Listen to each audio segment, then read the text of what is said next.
What if your dreams aren't random at all? What if they're coded messages? Sacred whispers from a world beyond this one, an astral library, speaking in symbols, trying to remind you of something you've forgotten. Each night, we journey beyond the veil. While our bodies rest in stillness, our consciousness slips into another realm, a dimension ancient mystics, shamans, and seers have long claimed is more real than waking life. This is the world of dreams. Not the fleeting nonsense we've been told, but a hidden domain where the soul remembers, where divine truths surface in the disguise of symbols, and where forgotten wisdom stirs in silence. But somewhere along the way, we forgot. Modern science has reduced dreams to neurons and noise, anxieties, random firings, meaningless chaos. And in doing so, we've turned our backs on one of the oldest and most powerful gateways to spiritual insight. Ancient civilizations revered dreams as oracles. The Egyptians believed they carried messages from the gods. The Greeks sought healing and prophecy in the temples of Asclepius. Even in the depths of the Kabbalah and the Hermetic teachings, dreams were never illusions. They were transmissions from the higher self, from the collective mind, from the divine source itself. So tonight, we open the gates once more. In this journey, we will explore the esoteric meaning of dreams, not the shallow interpretations of pop psychology, but the deep, symbolic, often encrypted truths hidden within the dream realm. We'll uncover what ancient wisdom teaches about dreams, how to decode their messages, and why they may hold the keys to your soul's evolution. You'll learn why the dream world was called the shadow of reality by mystics, how symbols act as spiritual technologies, and what it truly means when you dream of falling, flying, or meeting beings of light. By the end, you may never look at sleep or your life the same way again. So close your eyes, but don't fall asleep just yet. This is the hidden library, and tonight we awaken through the dream. To understand the deeper nature of dreams, we must first unearth their sacred role in the ancient world, a time when dreams were not dismissed as subconscious noise, but revered as divine communication. In ancient Egypt, dreams were seen as sacred portals. The Egyptians believed that when the physical body slept, the Bay, one aspect of the soul, would soar into the dream world to receive visions from the gods or warnings from the dead. Priests trained in dream interpretation, known as seers of the night, served as intermediaries between the waking and the invisible. Temples were built specifically for dream incubation, sacred spaces where initiates slept in hopes of receiving healing visions or divine instructions. Far to the east, in Vedic India, dreams were part of the four states of consciousness described in the Upanishads: waking, dreaming, deep sleep, and turiya, or pure transcendence. Dreams weren't merely internal, but were said to reflect the subtle planes of reality, layered like veils around the true self. The Chandogya Upanishad even describes the dream state as a time when the soul returns to its source, mingling with universal consciousness. The Greeks, too, saw dreams as medicine. In the temples of Asclepius, the god of healing, patients underwent ritual purification before sleeping in the sacred chambers. Their dreams were considered sacred diagnostics, revealing the cause and cure of ailments, often through metaphor or divine symbolism. Plato wrote that dreams, unbound by the rational mind, allow us to glimpse the soul's true desires. And in the Orphic and Eleusinian mysteries, dreams were part of the initiatory path, training the seeker to navigate the death of the ego and the rebirth of spirit. In esoteric traditions like Hermeticism, dreams are regarded as mirrors of the inner world, shaped not only by our subconscious, but also by planetary influences, spiritual forces, and karmic imprints. The Corpus Hermeticum teaches that the human soul in dreams communes with the divine mind, nous, receiving teachings encrypted in archetype and allegory. This is why dreams can feel prophetic, terrifying, or profound. They are contact points with higher dimensions of existence. But why was this sacred understanding forgotten? As the age of reason dawned, the mystical view of dreams was eclipsed by materialism. The rise of empirical science demanded observable proof, reducing dreams to psychological residue. Sigmund Freud called them wish fulfillment, while Jung, though more sympathetic, still couched them in the language of the psyche rather than the spirit. And though Jung touched the veil with his archetypes and the collective unconscious, the full esoteric dimension remained hidden. Why? Because true dream knowledge is power. If dreams are gateways to the divine, then to control them is to access realms beyond the waking world, beyond societal conditioning, dogma, and even time itself. In the mystery schools of old, dream mastery was part of spiritual initiation. Only those prepared, morally, mentally, and spiritually, could harness their full potential. That's why dream wisdom was encoded in symbols, passed down in secret, and protected by silence. But now, in this time of spiritual awakening, the gates are creaking open again. We're beginning to remember that the dream world is not a byproduct of brain chemistry, but a mirror held up by the soul, a liminal space between what is, what was, and what could be. And if you know how to read it, it will show you who you truly are.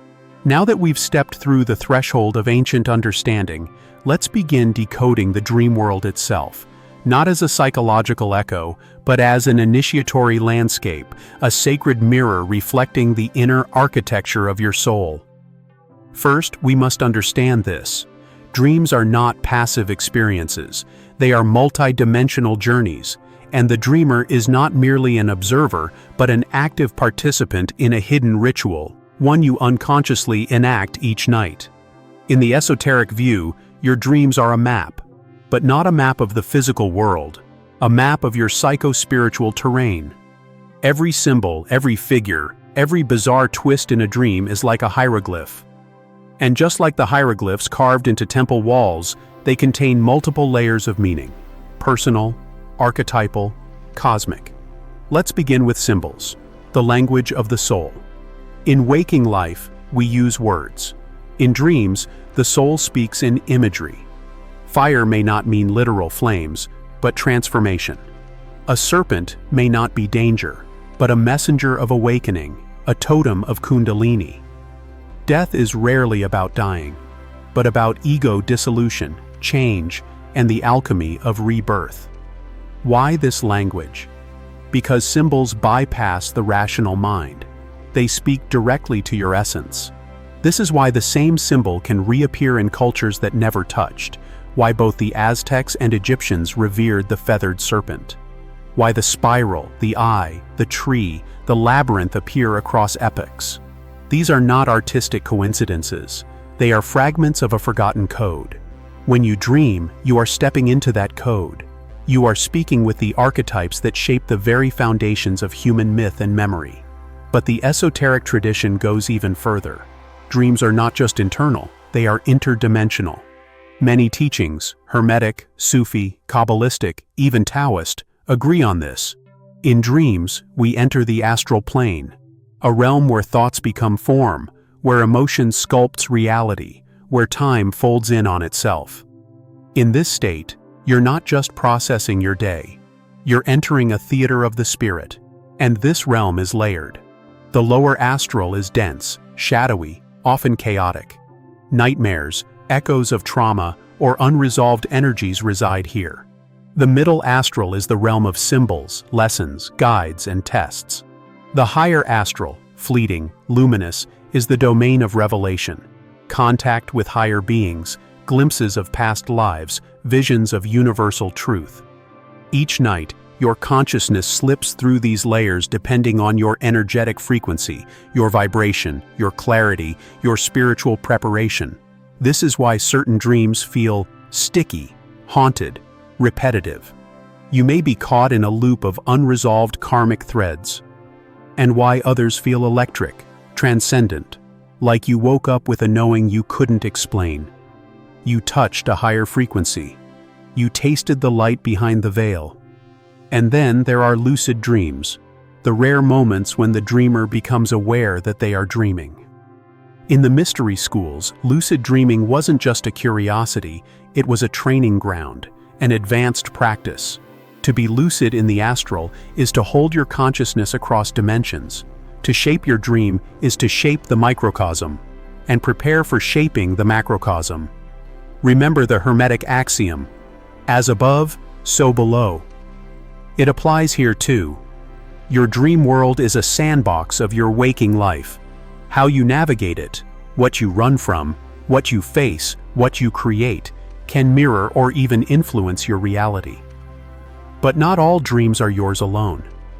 Sometimes you'll encounter beings, luminous, shadowy, neutral. Some are projections of your subconscious, but others are real, entities from other planes. Teachers, tricksters, messengers. This is where discernment is crucial. Esoteric wisdom teaches that not every being is to be trusted, but all encounters, even the difficult ones, carry a lesson. The dreamscape, then, is a sacred university, a spiritual echo of Earth, where everything is metaphor, and every metaphor is a door. So the next time you awaken from a vivid dream, ask not what it means in a dictionary sense, but what it reflects in your soul. Because your dream didn't just come from you, it came for you. Now that we've uncovered the astral mechanics and symbolic language of dreams, let us step even deeper into the forgotten sanctum of dream wisdom, into the paradoxes and truths that the waking mind often cannot comprehend, but the soul instantly recognizes. You see, in many esoteric systems, the dream world is not just a place you go, it's a dimension you create. This may seem impossible. How could you create an entire world in seconds? With landscapes, people, dialogue, emotion, even histories? And yet, this is precisely what you do, night after night. The ancient Hermetists believed that this ability reveals a divine truth. You are a fragment of the Creator, endowed with the power to shape reality by thought alone. Just as the divine mind dreams the universe into existence, so too do you. In this way, dreaming is a rehearsal for divinity, a private demonstration of your ability to generate reality through consciousness, unbound by physical laws, space, or time. The deeper implication? Reality itself may be a kind of shared dream, a stabilized vision agreed upon by the collective soul of humanity. This aligns with the Hermetic principle, the all is mind. If the universe is mental in nature, then dreaming isn't a byproduct of consciousness. It's proof of it. But not all dreams are visions. Some are tests. In mystery traditions, certain dreams are constructed by your higher self or spiritual guardians, not to comfort, but to challenge. You may be placed in situations that evoke fear, lust, anger, or confusion, not as punishment, but as calibration. These are initiatory trials, symbolic confrontations designed to strengthen your inner compass, to expose your hidden attachments, to break illusions that no longer serve you. Failing the test doesn't doom you, but recognizing it, that changes everything.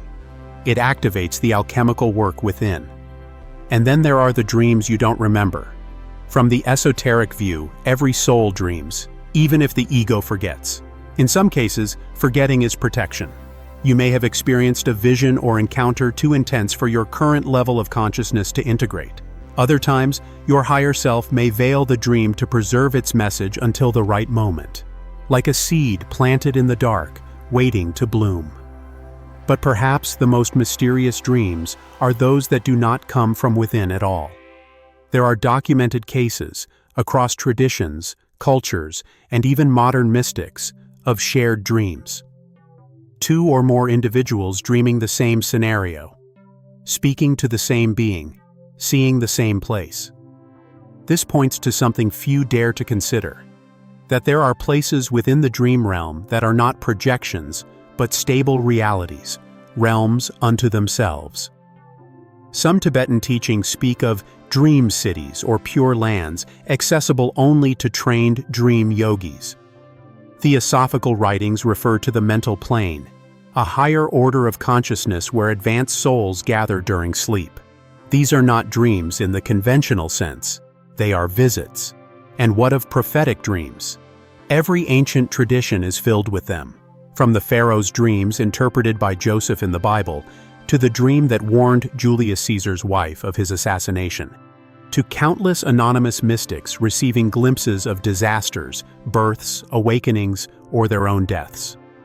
In the esoteric view, time is not linear in the dream realm. Past, present, and future exist as simultaneous vibrations. When your dream bypasses the linear mind, it can momentarily align with these currents, granting you visions from beyond time. Not all dreams are meant to be interpreted. Some are meant to be felt, carried like sacred scrolls in the soul's memory. Finally, there's the paradox of false awakening, when you wake up inside a dream only to discover you're still dreaming. These nested loops are not just curiosities, they're messages.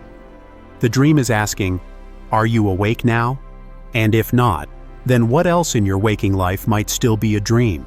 Because ultimately, the deepest mystery of all is this: what if this life is the longest dream of all? And when you truly awaken, fully, spiritually, you don't just wake up from sleep, you wake up from illusion. Now that the hidden landscape of dreams has begun to unfold before you, the question becomes, what can you do with this knowledge? How do you turn your sleep into a sacred ritual? How do you transform every dream into a key for unlocking higher states of being? Let's begin with something deceptively simple: dream recall. Your first task is to remember. This may seem trivial, but in esoteric practice, memory is power. It is the act of preserving your astral journeys so that your waking self can decode and integrate the message. Here's a ritual you can begin tonight. 1. Prepare your space. Just as temples are sanctified before a ritual, so too should your bedroom become a sanctuary. Burn sage, light a candle, place a crystal, like amethyst or labradorite, under your pillow. Signal to your subconscious that this is not mere sleep. It is initiation. 2. Set an intention. Before you drift off, whisper a clear, simple message. Tonight, I remember my dreams. Or, reveal what I most need to know. Intent, spoken aloud, creates a vibrational imprint that carries into the astral. 3. Keep a dream journal beside your bed. Write immediately upon waking, even fragments, feelings, or images. Do not judge. Over time, patterns will emerge. The soul loves consistency. As you record more, you will recall more. Once dream recall becomes natural, you can begin to work within the dream. Lucid dreaming practice. To train for lucidity, practice reality checks throughout your day. Ask, "Am I dreaming?" Look at your hands. Push a finger through your palm. Check a clock twice. If it shifts wildly the second time, you're likely dreaming. This habit, repeated during the day, bleeds into the dream realm. One night, you'll do it there, and the illusion will crack.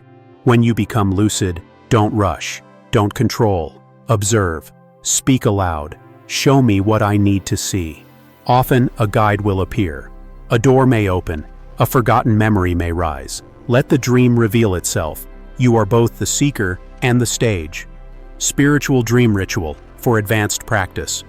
One ancient technique involves sleeping on a question. In temples of Asclepios in ancient Greece, seekers would undergo incubation.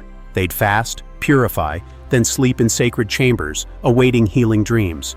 You can recreate this. Fast from media or food for a few hours before bed. Bathe and anoint your forehead with essential oil like frankincense or sandalwood. Lie down and whisper your question. What am I ready to let go of? What is holding me back? Who am I becoming? Then surrender. Let the dream come. When it does, do not analyze it as a puzzle. Receive it as a symbol, a myth, a mirror. Common pitfalls to avoid. Forcing lucidity. Control is not the goal. Awareness is. Let the dream unfold naturally. Literal interpretation. Not every dream is a prophecy. Sometimes a snake is not danger, but medicine. Neglecting the body. Your energy field and dream clarity are deeply linked. Sleep hygiene, emotional balance, and energetic protection matter. Remember, Dream work is soul work. Each night is a sacred rite, a descent into the underworld, a climb to the heavens, a whisper from the part of you that remembers why you came here in the first place. As you close your eyes tonight and your breath deepens, remember this. You are not merely falling asleep. You are stepping into the hidden theater of the soul, a world where time bends, symbols speak, and forgotten truths echo through the corridors of your inner temple. For most, dreams are dismissed as illusion, but to the initiate, to the seeker, they are sacred. They are the secret teachings written in the language of vision. They are letters from the soul, coded in metaphor, waiting to be remembered. When you dream, you are not escaping reality. You are entering a deeper one. The dream is not less real than the waking world. It is more fluid, more immediate, more responsive to the vibrations of your mind. It reveals what you cannot yet see, what you dare not admit, and what you are destined to become.